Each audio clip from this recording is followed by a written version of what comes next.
Hello everyone, ನಮಸ್ತೆ. ಎಲ್ಲರೂ ಚೆನ್ನಾಗಿದ್ದೀರಿ ಅಂತ ಭಾವಿಸ್ಕೊಳ್ತೇನೆ. ನಾನು ವಿದ್ಯಾಶ್ರೀ. ಈ ವಿಡಿಯೋದಲ್ಲಿ ಕಾಟೆಟ್ ಪರೀಕ್ಷಾ ತಯಾರಿಗೆ ಸಂಬಂಧಿಸಿದಂತೆ ಪತ್ರಿಕೆ 2 ವಿಜ್ಞಾನ ವಿಷಯದ ವಿಜ್ಞಾನ ಬೋಧನಾಶಾಸ್ತ್ರಕ್ಕೆ ಸಂಬಂಧಿಸಿದಂತೆ ಕೆಲವು ಪ್ರಮುಖ ಅಂಶಗಳನ್ನು ನೋಡ್ತಾ ಹೋಗುವ. ಪಠ್ಯವಸ್ತು ಕರಿಕ್ಯುಲಮ್ ಅಂತ ಹೇಳುವಂಥ ಶಬ್ದ ಲ್ಯಾಟಿನ್ ಭಾಷೆಯ ಕರೆರೆ ಎಂಬ ಪದದಿಂದ ಉತ್ಪತ್ತಿಯಾಗಿರುವಂಥದ್ದು. ಈ ಪದದ ಅರ್ಥ ಟು ರನ್ ಅಂತ ಹೇಳಿ, ಅಂದರೆ ಗುರಿ ಮುಟ್ಟುವ ತನಕ ಎಂಬುದಾಗಿ ಈ ಪದದ ಅರ್ಥ ಬರ್ತದೆ. ಸುಲಭವಾಗಿ ಹೇಳುವುದಂತಾದರೆ ಪಠ್ಯಕ್ರಮವು ಎಲ್ಲ ಶೈಕ್ಷಣಿಕ ಕಾರ್ಯಕ್ರಮಗಳನ್ನು ಹಾಗೂ ಮಕ್ಕಳ ಶಾಲಾ ಜೀವನದ ಚಿತ್ರಣವನ್ನು ಪ್ರತಿಬಿಂಬಿಸುವಂಥದ್ದು. ಕನ್ನಿಂಗ್ ಹ್ಯಾಮ್ ಎಂಬವರ ಪ್ರಕಾರ ಛಾಯಾಗ್ರಾಹಕ ಕೊಠಡಿಯಲ್ಲಿ ತನ್ನ ವಿಚಾರಗಳಿಗೆ ತಕ್ಕಂತೆ ವಸ್ತುಗಳನ್ನು ರೂಪಿಸುವ ಕಲಾಕಾರನಿಗೆ ಸಹಾಯವಾಗುವ ಸಾಧನವೇ ಪಠ್ಯಕ್ರಮ ಅಂತ ಹೇಳಿ. ಇಲ್ಲಿ ಛಾಯಾಗ್ರಾಹಕನ ಕೊಠಡಿ ಅಂತ ಹೇಳುವಂಥದ್ದು ಶಾಲೆಯನ್ನು ಪ್ರತಿಬಿಂಬಿಸ್ತದೆ. ತನ್ನ ವಿಚಾರ ಅಂತ ಹೇಳುವಂಥದ್ದು ಉದ್ದೇಶಗಳು, ಹಾಗೆ ವಸ್ತು ಎಂಬುದು ವಿದ್ಯಾರ್ಥಿಗಳನ್ನು ಕಲಾಕಾರ ಅಂದರೆ ಶಿಕ್ಷಕನಿಗೆ ಸಹಾಯವಾಗುವಂಥ ಸಾಧನವೇ ಪಠ್ಯಕ್ರಮ. ಶಾಲೆಯಲ್ಲಿ ಕಲಿಕೆಯ ಉದ್ದೇಶಗಳಿಗೆ ತಕ್ಕಂತೆ ವಿದ್ಯಾರ್ಥಿಗಳನ್ನು ರೂಪಿಸುವ ಶಿಕ್ಷಕನಿಗೆ ಸಹಾಯವಾಗುವಂಥ ಸಾಧನವನ್ನೇ ನಾವು ಪಠ್ಯಕ್ರಮ ಅಂತ ಹೇಳಿ ಕರೆಯುವಂಥದ್ದು. ವಿಜ್ಞಾನ ಪಠ್ಯವಸ್ತುವಿನ ಉದ್ದೇಶಗಳು ಏನೇನು ಅಂತ ಹೇಳಿ ನೋಡ್ಕೊಳ್ತಾ ಹೋಗುವ. ಮಗುವಿನ ಸರ್ವಾಂಗೀಣ ವಿಕಾಸ. ಸರ್ವಾಂಗೀಣ ವಿಕಾಸ ಅಂದ್ರೇನು ಅಂದರೆ ಮಾನಸಿಕ, ಭಾವನಾತ್ಮಕ, ಬೌದ್ಧಿಕ, ಶಾರೀರಿಕ, ಸಾಮಾಜಿಕ ಕ್ಷೇತ್ರಗಳಲ್ಲಿ ಆಗುವಂಥ ವಿಕಾಸ, ಇದುವೇ ಸರ್ವಾಂಗೀಣ ವಿಕಾಸ ಅಂತ ಕರೆಯಲ್ಪಡ್ತದೆ. ಮಗುವಿನ ಸರ್ವಾಂಗೀಣ ವಿಕಾಸ ಪಠ್ಯವಸ್ತುವಿನ ಉದ್ದೇಶವಾಗಿದೆ. ಹಾಗೆ ಮಗುವಿನ ಭವಿಷ್ಯವನ್ನು ರೂಪಿಸುವಂತಹ ಉದ್ದೇಶವನ್ನು ಕೂಡ ಹೊಂದಿದೆ. ಮಗುವು ಸ್ವತಂತ್ರವಾಗಿ ಚಿಂತಿಸುವ ಹಾಗೂ ನಿರ್ಧರಿಸುವ ಸಾಮರ್ಥ್ಯವನ್ನು ಬೆಳೆಸಲು ಬೇಕಾದಂಥ ಉದ್ದೇಶವನ್ನು ಕೂಡ ಹೊಂದಿರುವಂಥದ್ದು. ಮಗುವು ಪ್ರಯೋಗಗಳ ಮೂಲಕ ಕೌಶಲ್ಯ ಅಭಿವೃದ್ಧಿಗೊಳಿಸಲು, ಪ್ರಯೋಗಗಳನ್ನು ಒಳಗೊಂಡಿರುವಂತೆ ಕೌಶಲ್ಯ ಅಭಿವೃದ್ಧಿಗೋಸ್ಕರ ವಿಜ್ಞಾನ ಪಠ್ಯವಸ್ತು ಉದ್ದೇಶವನ್ನು ಹೊಂದಿದೆ. ಹಾಗೆ ಮಗುವು ಚಟುವಟಿಕೆ ಆಧಾರಿತ ವಿಷಯವನ್ನು ತಿಳಿಯುವಂಥದ್ದು. ಮಗುವು ವೈಜ್ಞಾನಿಕ ಮನೋಭಾವನೆಗಳನ್ನು ಬೆಳೆಸಿಕೊಳ್ಳಲು ಬೇಕಾದಂತಹ ಪಠ್ಯವಸ್ತು ತಾರ್ಕಿಕ ಸಾಮರ್ಥ್ಯವನ್ನು ಹೆಚ್ಚಿಸಲು ಬೇಕಾದ ರೀತಿಯ ಉದ್ದೇಶಗಳನ್ನು ಕೂಡ ಒಳಗೊಂಡಿದೆ.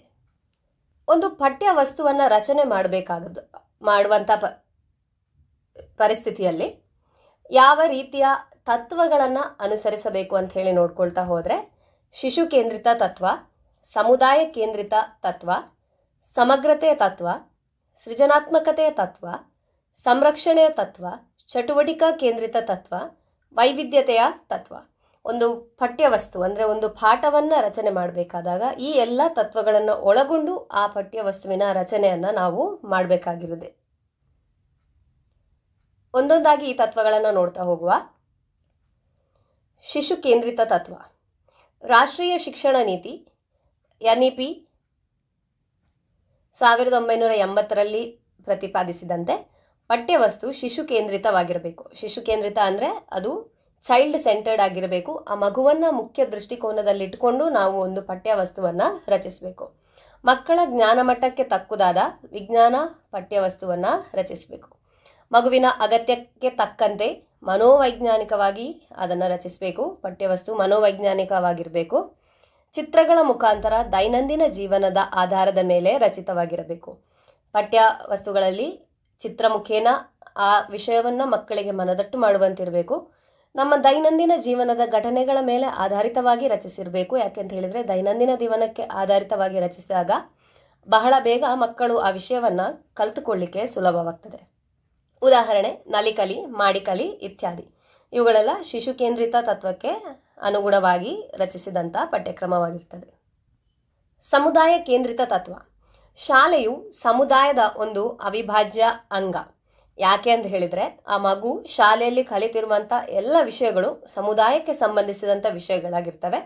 ಹಾಗಾಗಿ ಪಠ್ಯವಸ್ತುವನ್ನು ರಚನೆ ಮಾಡುವಾಗ ಸಮುದಾಯದ ಬೇಡಿಕೆಗಳು ಏನಿರ್ತದೆ ಅಂತ ಹೇಳಿಕೊಂಡು ನಾವು ಅದನ್ನು ರಚನೆ ಮಾಡಿದರೆ ಅದು ಮುಂದೆ ಆ ಸಮಾಜದಲ್ಲಿ ಅಥವಾ ಸಮುದಾಯದಲ್ಲಿ ಬದುಕಲಿಕ್ಕೆ ಆ ಮಕ್ಕಳಿಗೆ ಕೂಡ ತುಂಬ ಸಹಾಯವನ್ನು ಮಾಡ್ತದೆ. ಮೂರನೇದು ಸಮಗ್ರತೆಯ ತತ್ವ. ವಿಜ್ಞಾನದ ಕಲಿಕೆ ಅಂತ ಹೇಳುವಂಥದ್ದು ಬೇರೆ ಬೇರೆ ವಿಷಯಗಳ ಕಲಿಕೆಯೊಂದಿಗೆ ಹೊಂದಾಣಿಕೆ ಆಗುವಂತೆ ಇರುವಂಥ ಚಟುವಟಿಕೆಗಳನ್ನು ನಾವು ಪಠ್ಯದಲ್ಲಿ ಪೂರಕವಾಗುವಂತೆ ಒದಗಿಸಿಕೊಡಬೇಕು.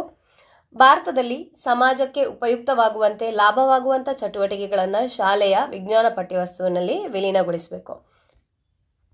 ನಮ್ಮ ಸುತ್ತಮುತ್ತಲೂ ನಾವು ಬೇರೆ ಏನೆಲ್ಲ ವಿಷಯಗಳನ್ನು ನೋಡ್ತೇವೆ, ಎಲ್ಲ ವಿಷಯಗಳು ಕೂಡ ವಿಜ್ಞಾನದೊಂದಿಗೆ ಒಂದಲ್ಲ ಒಂದು ರೀತಿಯಲ್ಲಿ ಸಂಬಂಧವನ್ನು ಹೊಂದಿರುವಂಥದ್ದು.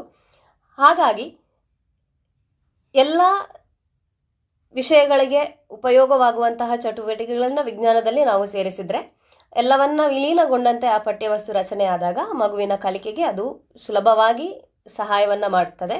ಇದುವೇ ಸಮಗ್ರತೆಯ ತತ್ವ. ಮುಂದುವರಿದಂತೆ ಸೃಜನಾತ್ಮಕತೆಯ ತತ್ವ. ಪ್ರಾಥಮಿಕ ಮತ್ತು ಪ್ರೌಢಶಾಲಾ ಮಕ್ಕಳಲ್ಲಿ ಸೃಜನಶೀಲತೆ ಹೆಚ್ಚಾಗಿದ್ದು ಅವಕಾಶಕ್ಕಾಗಿ ಕಾಯುತ್ತಿರುತ್ತಾರೆ. ಈ ಪ್ರೈಮರಿ ಹಾಗೆ ಹೈಸ್ಕೂಲ್ ಏಜ್ನಲ್ಲಿರುವಂಥ ಮಕ್ಕಳಲ್ಲಿ ಕ್ರಿಯೇಟಿವಿಟಿ ತುಂಬಾ ಇರ್ತದೆ.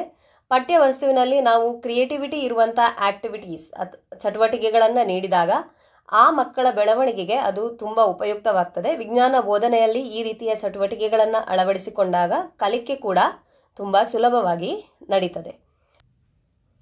ಸಂರಕ್ಷಣೆ ತತ್ವ.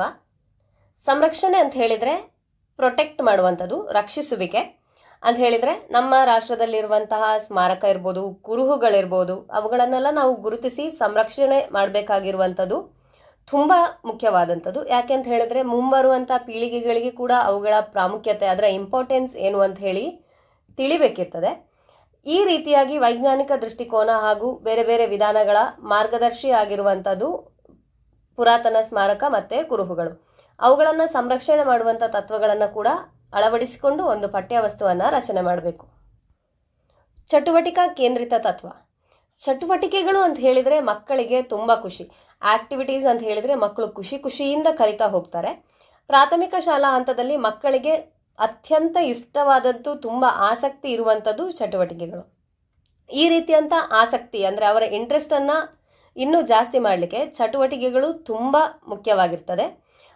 ಆ ನಿಟ್ಟಿನಲ್ಲಿ ಪ್ರಯೋಗಾಲಯ ಕ್ಷೇತ್ರ ಭೇಟಿ, ಚರ್ಚಾ ಸ್ಪರ್ಧೆ, ರಸಪ್ರಶ್ನೆ ಈ ರೀತಿಯಲ್ಲಿ ನಾವು ರೆಡಿ ಮಾಡಲಿಕ್ಕಾಗುವಂತಹ ಪಠ್ಯಕ್ರಮವನ್ನು ರಚಿಸಿದರೆ ಅದು ಮಕ್ಕಳ ಕಲಿಕೆಯನ್ನು ಇನ್ನಷ್ಟು ಆಸಕ್ತಿದಾಯಕವನ್ನಾಗಿ ಮಾಡ್ತದೆ. ವೈವಿಧ್ಯತೆಯ ತತ್ವ. ಜೀವ ಸಂಕುಲದಲ್ಲಿರುವ ವೈವಿಧ್ಯತೆ, ನೈಸರ್ಗಿಕ ಸಂಪನ್ಮೂಲಗಳ ವೈವಿಧ್ಯತೆ, ಪ್ರಕೃತಿಯ ವಿದ್ಯಮಾನದಲ್ಲಿನ ವೈವಿಧ್ಯತೆ ಎಲ್ಲವೂ ವಿಜ್ಞಾನದ ಪಠ್ಯವಸ್ತುವಿನಲ್ಲಿ ಇನ್ಕ್ಲೂಡ್ ಆಗಿರಬೇಕು. ಇದರಿಂದ ವಿದ್ಯಾರ್ಥಿಗಳಿಗೆ ಆ ಡೈವರ್ಸಿಟಿ, ವೈವಿಧ್ಯತೆ ಏನಿದೆ ಅದರ ಬಗ್ಗೆ ಒಂದು ಅರಿವು ಉಂಟಾಗ್ತದೆ.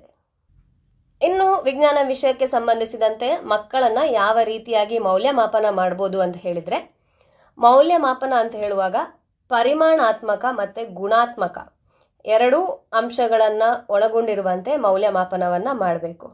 ಮೌಲ್ಯಮಾಪನವು ಶೈಕ್ಷಣಿಕ ಗುರಿ ಉದ್ದೇಶಗಳನ್ನು ಪಠ್ಯ ವಿಷಯದ ಮೂಲಕ ಈಡೇರಿಸಲ್ಪಟ್ಟಿದೆಯೇ ಇಲ್ಲವೇ ಎಂಬುದನ್ನು ಪರೀಕ್ಷಿಸುತ್ತದೆ.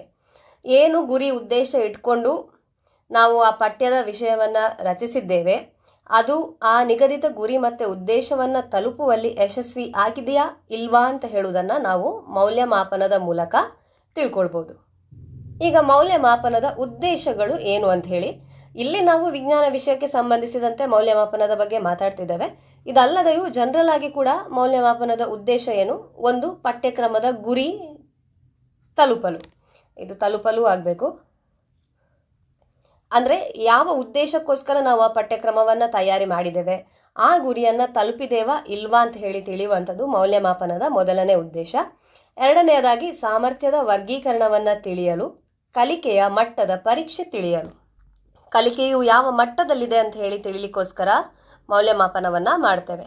ಕಲಿಕೆಯ ಉದ್ದೇಶಗಳ ಸಾಧನೆ ಆಗಿದೆಯಾ ಇಲ್ವಾ ಅಂತ ಹೇಳಿ ತಿಳಿಲಿಕ್ಕೆ, ಬೋಧನೆಯ ಪರಿಣಾಮದ ಬಗ್ಗೆ ತಿಳಿಲಿಕ್ಕೆ, ಪಠ್ಯಕ್ರಮದ ಪುನರ್ರಚನೆಯ ಬಗ್ಗೆ ತಿಳಿಯಲು, ಹಾಗೆ ಪಠ್ಯಕ್ರಮದ ನಮ್ಮತೆಯ ಬಗ್ಗೆ ಅರಿಯಲು. ಪಠ್ಯಕ್ರಮವು ಈಗ ಇರುವ ಹಾಗೆ ಸಾಕಾ ಅಥವಾ ಅದನ್ನು ನಾವು ಪುನರ್ರಚಿಸಬೇಕಾ ಅಂತ ತಿಳಿಲಿಕ್ಕೆ ಕೂಡ ಮೌಲ್ಯಮಾಪನ ತುಂಬ ಸಹಕಾರಿಯಾಗಿರುವಂಥದ್ದು. ಪಠ್ಯಕ್ರಮದ ನಮ್ಮತೆ ಬಗ್ಗೆ ಅರಿಯಲು ಅಂದರೆ ಪಠ್ಯಕ್ರಮವು ನಮಗೆ ಅಂದರೆ ಮಕ್ಕಳಿಗೆ ಬೇಕಾದ ರೀತಿಯಲ್ಲಿ ಸಮುದಾಯಕ್ಕೆ ಹೊಂದಾಣಿಕೆ ಆಗುವಂತೆ ಯಾವೆಲ್ಲ ತತ್ವಗಳನ್ನು ಅನುಸರಿಸಿ ರಚಿಸಿರ್ತೇವೆಯೋ ಅದೆಲ್ಲ ತತ್ವಗಳನ್ನು ಒಳಗೊಂಡಿದೆಯಾ, ನಮ್ಮತೆ ಆ ಪಠ್ಯಕ್ರಮದಲ್ಲಿ ಉಂಟಾ ಅಂತ ಹೇಳಿ ತಿಳಿಲಿಕ್ಕೆ ಮೌಲ್ಯಮಾಪನ ಸಹಾಯಕವಾಗಿರ್ತದೆ. ಹೀಗೆ ವಾರ್ಷಿಕ ಪರೀಕ್ಷೆಯಂತೆ ಮೌಲ್ಯಮಾಪನ ಕಾರ್ಯ ವರ್ಷಕ್ಕೊಮ್ಮೆ ಮಾತ್ರ ನಡೆದರೆ ಮೌಲ್ಯಮಾಪನಕ್ಕೂ ಪರೀಕ್ಷೆಗೂ ಯಾವ ವ್ಯತ್ಯಾಸವೂ ಉಳಿಯುವುದಿಲ್ಲ. ನಿರಂತರ ಮೌಲ್ಯಮಾಪನ ನಡೆದರೆ ಮಾತ್ರ ಶೈಕ್ಷಣಿಕ ಧ್ಯೇಯೋದ್ದೇಶಗಳನ್ನು ಸಾಧಿಸಲು ಸಾಧ್ಯ. ಈಗ ವರ್ಷ ಫುಲ್ ಕ್ಲಾಸಸ್ ಮಾಡಿ ಇಯರ್ ಎಂಡಿಗೆ ಒಂದು ಎಕ್ಸಾಮ್ ಮಾಡಿದರೆ, ಹಾಗೆ ಮಾಡುವಾಗ ಆ ಮೌಲ್ಯಮಾಪನ ಯಾಕೆ ಮಾಡಿದ್ದೇವೆ, ಅಂದರೆ ಏನಾಗಿದೆ ಆ ಮಿಡಲಲ್ಲಿ ಅಂತ ಹೇಳೋದು ನಮಗೆ ತಿಳಿಯೋದಿಲ್ಲ. ಈ ಮೌಲ್ಯಮಾಪನ ಅನ್ನುವಂಥದ್ದು ನಿರಂತರವಾಗಿ ಆಗ್ತಾ ಇರಬೇಕು. ಅದನ್ನೇ ನಾವು ಹೇಳುವಂಥದ್ದು ಕಂಟಿನ್ಯೂಸ್ ಕಾಂಪ್ರಹೆನ್ಸಿವ್ ಇವ್ಯಾಲ್ಯೂಯೇಷನ್. ಅದು ಶುರುವಿನಿಂದ ಕೊನೆಯ ತನಕ ಮೌಲ್ಯಮಾಪನ ಕಾರ್ಯ ನಡೀತಾ ಇರಬೇಕು. ಅದು ನಿರಂತರವಾಗಿ ಸಾಗ್ತಾ ಇರಬೇಕು. ಹಾಗಿದ್ದಾಗ ಮಾತ್ರ ಗುಣಾತ್ಮಕ ರೀತಿಯಲ್ಲಿ ಒಂದು ಉದ್ದೇಶವನ್ನು ಸಾಧಿಸಲಿಕ್ಕೆ ಸಾಧ್ಯವಾಗ್ತದೆ. ಸೊ ವಿಜ್ಞಾನ ವಿಷಯದಲ್ಲಿ ಕೂಡ ಇದೇ ರೀತಿ ನಿರಂತರ ಮೌಲ್ಯಮಾಪನ ಅತಿ ಅವಶ್ಯಕವಾಗಿರ್ತದೆ. ಪ್ರತಿಯೊಂದು ಹಂತದಲ್ಲಿ ಮೌಲ್ಯಮಾಪನದ ನಂತರ ಪರಿಹಾರ ಬೋಧನೆ ಮಾಡಿ ಯಾವೆಲ್ಲ ವಿದ್ಯಾರ್ಥಿ ಅಥವಾ ಮಗು ಕಲಿಕೆಯಲ್ಲಿ ಹಿಂದುಳಿದಿರ್ತದೆಯೋ ಆ ಮಗುವನ್ನು ಉಳಿದವರ ಜೊತೆ ಸೇರಿಸಿಕೊಂಡು ಅವರಿಗೆ ಪಾಠ ಮಾಡಿಕೊಂಡು ಕರ್ಕೊಂಡು ಹೋಗಲಿಕ್ಕೆ ಸಾಧ್ಯವಾಗ್ತದೆ. ಹಾಗಾಗಿ ನೆನಪಿನಲ್ಲಿಡಿ, ಮೌಲ್ಯಮಾಪನ ಅಥವಾ ಇವ್ಯಾಲ್ಯೂಯೇಷನ್ ಅಂತ ಹೇಳುವಂಥದ್ದು it is a continuous process. ಅದು ನಿರಂತರವಾಗಿ ನಡೆಯುವಂಥದ್ದು. ಶುರುವಿನಿಂದ ಹಿಡಿದು ಕೊನೆಯ ತನಕ ಸಹ ಮೌಲ್ಯಮಾಪನ ಆಗ್ತಾ ಇರಬೇಕು. ಈಗ ಮೌಲ್ಯಮಾಪನದ ಗುಣಲಕ್ಷಣಗಳ ಬಗ್ಗೆ ನೋಡ್ಕೊಳ್ತಾ ಹೋಗುವ. ಈಗಾಗಲೇ ಹೇಳಿದಂತೆ ಮೌಲ್ಯಮಾಪನ ಅಂತ ಹೇಳುವಂಥದ್ದು ಒಂದು ನಿರಂತರ ಪ್ರಕ್ರಿಯೆ. ಇದು ಗುಣಾತ್ಮಕ ಹಾಗೂ ಪರಿಮಾಣಾತ್ಮಕಗಳನ್ನು ಒಳಗೊಂಡಿರ್ತದೆ. ಪಾಸಿಟಿವು ಇರ್ತದೆ, ನೆಗೆಟಿವು ಇರ್ತದೆ. ಎಲ್ಲವೂ ಮೌಲ್ಯಮಾಪನದಲ್ಲಿ ಅಡಕವಾಗಿರುವಂಥದ್ದು. ನಾವು ಕಲಿಕೆಯನ್ನು ಇನ್ನಷ್ಟು ಗುಣಾತ್ಮಕವಾಗಿಸಲಿಕ್ಕೆ ಯಾವ ರೀತಿ ಬೇಕು ಅದನ್ನು ಮಾಡಿಕೊಂಡು ಹೋಗುವಂಥದ್ದು. ಮೌಲ್ಯಮಾಪನ ಅಂತ ಹೇಳುವಂಥದ್ದು ಮಗುವಿನ ಮುಂದಿನ ಮಾನಸಿಕ ಬೆಳವಣಿಗೆಗೆ ಒತ್ತನ್ನು ನೀಡ್ತದೆ. ಮೌಲ್ಯಮಾಪನವು ತಂತ್ರಗಳಾದ ಪರೀಕ್ಷೆಗಳು, ದರ್ಜಾ ಮಾಪನಗಳು, ತಾಳೆಪಟ್ಟಿಗಳು, ಸಂಚಿತ ದಾಖಲೆಗಳು ಮುಂತಾದವುಗಳ ಮೇಲೆ ಅವಲಂಬಿಸಿರುತ್ತವೆ. ಮೌಲ್ಯಮಾಪನ ಇಂಥದೇ ರೀತಿಯಲ್ಲಿ ಆಗಬೇಕಂತಿಲ್ಲ, ಬೇರೆ ಬೇರೆ ರೀತಿಯಲ್ಲಿ ನಾವು ಮೌಲ್ಯಮಾಪನವನ್ನು ನಡೆಸ್ಬೋದು. ಮೌಲ್ಯಮಾಪನವು ವಿದ್ಯಾರ್ಥಿಯ ಪ್ರಗತಿಯನ್ನು ಸೂಚಿಸ್ತದೆ. ಹಾಗೆ ಶೈಕ್ಷಣಿಕ ಮಾರ್ಗದರ್ಶನ ನೀಡಲಿಕ್ಕೆ ಕೂಡ ಸಹಾಯ ಆಗ್ತದೆ.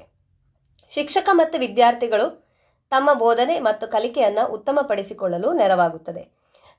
ಈಗ ಒಂದು ಮೌಲ್ಯಮಾಪನ ಮಾಡಿದ ಕೂಡಲೇ ಮಕ್ಕಳಿಗೆ ತಾವು ಮಾಡಿದಂಥ ಪಾಠ ಎಷ್ಟು ಅರ್ಥ ಆಗಿದೆ ಅಂತ ಹೇಳಿ ಶಿಕ್ಷಕರು ತಿಳ್ಕೊಳ್ತಾರೆ. ಹಾಗೆ ವಿದ್ಯಾರ್ಥಿಯೂ ಕೂಡ ಅಷ್ಟೇ, ಶಿಕ್ಷಕರು ಮಾಡಿದಂಥ ಪಾಠ ನಮಗೆ ಎಷ್ಟು ಅರ್ಥ ಆಗಿದೆ ಅಂತ ಹೇಳೋದನ್ನು ಮೌಲ್ಯಮಾಪನದಲ್ಲಿ ತಿಳ್ಕೊಳ್ಬೋದು. ಅದು ವಿದ್ಯಾರ್ಥಿಗಳ ಕಲಿಕೆಗೂ ಶಿಕ್ಷಕರ ಬೋಧನೆಗೂ ನೆರವಾಗುವಂಥದ್ದು. ಮೌಲ್ಯಮಾಪನ ಅನ್ನೋದು ವ್ಯಾಪಕವಾಗಿರ್ತದೆ ಹಾಗೂ ಇದು ಸಹಕಾರಿ ತತ್ವವನ್ನು ಒಳಗೊಂಡಿರ್ತದೆ. ಮೌಲ್ಯಮಾಪನದ ಮುಖ್ಯವಾದ ವಿಧಗಳ ಬಗ್ಗೆ ತಿಳ್ಕೊಳ್ತಾ ಹೋಗುವ. ಒಂದನೇದು ರಚನಾತ್ಮಕ ಮೌಲ್ಯಮಾಪನ, ಎರಡನೇದು ಸಂಕಲನಾತ್ಮಕ ಮೌಲ್ಯಮಾಪನ, ಮೂರನೇದು ನಿರಂತರ ಮೌಲ್ಯಮಾಪನ, ನಾಲ್ಕನೇದು ವ್ಯಾಪಕ ಮೌಲ್ಯಮಾಪನ. ಒಂದೊಂದಾಗಿ ನೋಡ್ತಾ ಹೋಗುವ. ರಚನಾತ್ಮಕ ಮೌಲ್ಯಮಾಪನ ಅಂತ ಹೇಳಿದರೆ ಒಂದು ಶೈಕ್ಷಣಿಕ ವರ್ಷದಲ್ಲಿ ವಿದ್ಯಾರ್ಥಿಯ ಕಲಿಕೆಯ ಸಾಧ್ಯತೆಯನ್ನು ಗುರುತಿಸಿ ಅವರ ಪ್ರಗತಿಯನ್ನು ತಿಳಿಯುವ ದೃಷ್ಟಿಯಿಂದ ಹಂತ ಹಂತವಾಗಿ ಮಾಡುವಂಥ ಮೌಲ್ಯಮಾಪನವನ್ನು ರಚನಾತ್ಮಕ ಮೌಲ್ಯಮಾಪನ ಅಂತ ಹೇಳಿ ಕರಿತೇವೆ.